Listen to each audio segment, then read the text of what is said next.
normal, dia itu bisa kayak apa ya, nyuruh limfositnya untuk, hey, ini udah mati nih sel kankernya, ayo dibuang keluar dari tubuh. Nah, dia bisa ngatur aktivitas sel seperti itu. Yang keempat, menjaga keseimbangan imunitas. Ini berkaitan dengan apa? Terkadang ada orang-orang yang ngalami namanya aktivitas imun tubuh yang terlalu luar biasa. Atau kita kenal nama penyakitnya apa, teman-teman?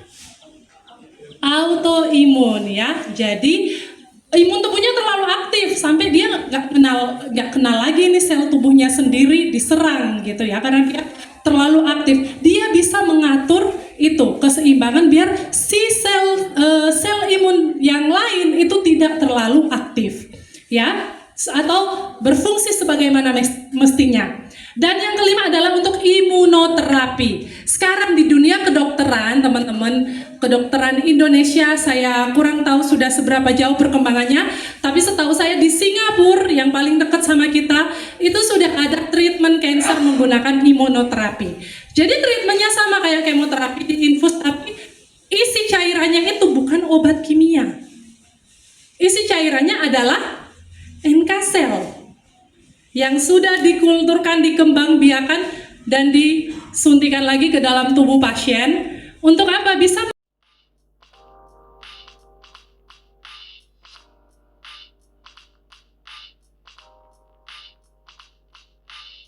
Kanker Indonesia. Kami owner, kami ketua, dan kami juga pendiri daripada yayasan ini. Kami sudah 22 tahun bersama yayasan ini. Namun selama 22 tahun ini kami selalu saja prihatin karena kanker selalu tidak happy ending. Ya, artinya pada saat datang ke rumah sakit sudah stadium di atas 2B. Kalau di atas 2B, dokter selalu dengan diagnosanya adalah operasi. Nah, setelah operasi hasil PA-nya kemoterapi. Setelah kemoterapi radiasi. Setelah radiasi innalillahi. Ini yang menjadikan kami khawatir. Jadi prihatin.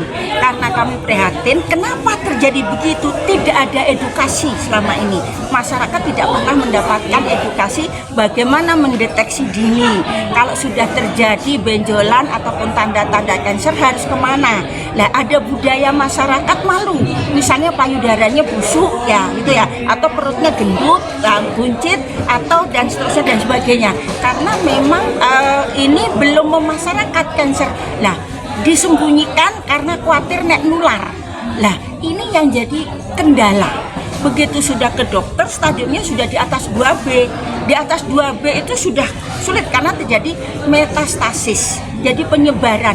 Jadi primernya di payudara, sudah sampai ke paru, sudah sampai ke otak. Lah, kalau sudah komplikasi ini agak sulit. Nah, ini loh yang menjadi target kami. Makanya kami mengumpulkan para anak muda-muda ini yang tergabung dengan organisasi Karang Taruna, karena beliau itu ujung tombak di masyarakat, dan anak-anak ini punya tugas untuk menyehatkan masyarakat. Tapi kalau nggak punya bekal, nggak punya modal, terus begitu tetangganya, saudaranya, pacarnya, dan seterusnya terjadi sesuatu, nggak ngerti harus kemana.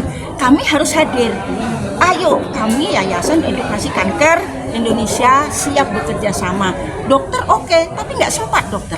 Ya, misalnya Dinkes ada. Dinkes seberapa kekuatannya? Kalau tidak ada lembaga swasta atau kami kan LSM yang bisa memang bekerja sama. Saya mengetok pintu ibu tadi, Bu, aku bantunen. Nah, karena memang darurat kanker. Kanker itu menjadi pembunuh nomor 2. Ya, nomor 1-nya jantung, kecelakaan, dan seterusnya.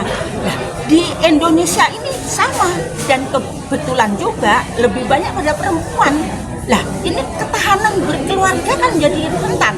Nek misalnya ibu meninggal, nek bapaknya seorang bingung, kasarnya gitu loh ya.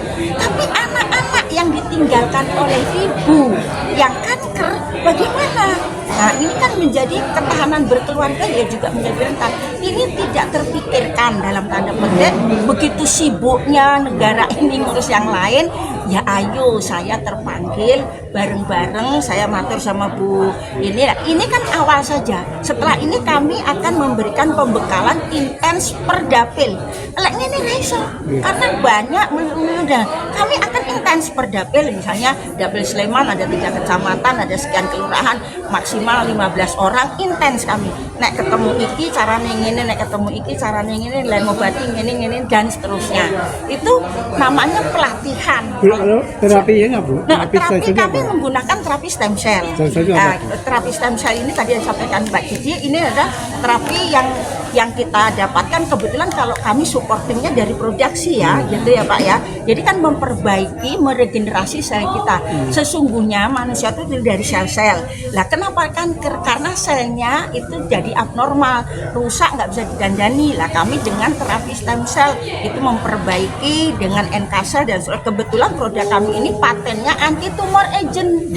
Nah ini produk dari farmasi Jepang. Nah, namun kami tahu diri, beretika, kami tidak ingin vulgar ya toh, sehingga kami kayak di endorse orang itu enggak, karena kami ingin edukasi dulu. Nah, sedangkan pada saat edukasi pasti ada solusi. Edukasi toh, enggak ada solusi ya kemekelen. Nah, solusinya diantaranya adalah kami dengan terapi stem cell, dengan imunoterapi, juga dengan produk-produk dari farmasi Jepang. Sejak kapan Bu? Sudah mulai tahun berapa? Kami ini sudah mulai 2018 masuk di Indonesia. Tapi kami secara pribadi mulai aktif dengan ini baru 2 tahun yang lalu, karena memang di Jakarta dan seterusnya, dan kami juga harus tahu seberapa sih efektivitasnya. Nah karena saya punya pasien saya hopeless, nggak bisa apa-apa, nek DE mari, DE sembuh lagi, aku percaya ya tuh. Nah ini kan nggak boleh coba-coba. Nah, ternyata alhamdulillahnya pasien pertama kami itu nasoparing yang nggak bisa, ini sudah ketap-ketip rasa obat dan seterusnya. Kami konsumsikan ini baru 9 hari sampai 11 hari, itu progresnya luar biasa. Bisa jalan, bisa ngomong dan seterusnya. Sampai sekarang sudah berapa Bu yang disembuhkan? Sampai sekarang sudah berapa jumlahnya? Yang disembuhkan? Iya. Oh banyak sekali. Jadi begini, kami menemukan jika awal ya bisa ada tidak jadi operasi jika awal kita ketemu. Ini usaha awal berarti? Ya, kan kita nggak tahu pada saat kita edukasi penyuluhan ya toh, ketemunya saya dia sudah operasi, sudah stadium 3, sudah kemoterapi 8 kali dan seterusnya, tergantung. Jadi kalau belum operasi dimungkinkan sampai tidak terjadi operasi dengan produk ini efektifnya, karena ini patennya internasional, nanti kami berikan ya paten internasional ini. Nah, terus jika ketemu kami sudah operasi tetapi belum kemoterapi ya, jadi baru dijadwal oleh dokter kemoterapi 8 kali, bisa tidak terjadi kemoterapi, atau sudah terjadi kemoterapi 8 kali baru dapat 3 kali, itu bisa terjadi tidak berlanjut, nah, dan seterusnya dan sebagainya. Kalau soal kanker kan ada banyak gitu, paling tinggi biasanya apa? Paling tinggi itu ada di perempuan payudara, pembunuh nomor 1. Aduh sedih saya, di kanker payudara. Termasuk di Sleman juga Bu? Iya, di Sleman juga kanker payudaranya sangat tinggi, dan kanker serviks. Laki-laki perokok sekalipun ya, itu potensi kansernya hanya kurang dari 20%. Makanya kalau di Tulip atau di rumah sakit itu begitu banyaknya pasiennya adalah perempuan. Lah ini yang saya prihatin, bukan karena saya perempuan. Perempuan itu kalau meninggalkan, kan yang ditinggalkan bukan suaminya saja, tapi anak-anak dari pasien kanker ini kan jadi kacau. Ya sekolahnya, ya ininya dan sebagainya. Ini namanya ketahanan berkeluarga kan menjadi terganggu. Belum sampai ke sana pemikiran kita. Lah ini loh. Nah gitu, ketahanan berkeluarga ini loh. Nah gitu loh. Karena apa? Di awal kanker tidak sakit. Ya ini loh yang jadi sedih saya. Kalau penyebabnya tuh biasanya umumnya apa sih Bu, kalau kanker, khususnya kanker payudara tadi kan yang? Kalau kanker payudara sebetulnya tidak bisa spesifik gitu ya. Ini penyebabnya nggak nusoni, wong sing nusoni ya iso. Nah gitu ya. Jadi pola makan, pola pikir, pola hidup. Pola makan itu misalnya makan makanan yang tidak sehat, tadi disampaikan oleh Mbak Cici, misalnya makanan yang dibungkus. Kenapa tidak makanan yang itu ya? Makanan yang dibungkus itu kan faktor-faktor karsinogennya tinggi. Jadi pengawetnya tinggi, aku sampai nek mangan lidahku sampai itu ya. Penyedapnya tinggi, warnanya tinggi. Lah, ini minuman yang ada di masyarakat bobel-bobel apa bla bla bla yang mau antri-antri, aku nggak usah nyebut mereknya gitu loh ya.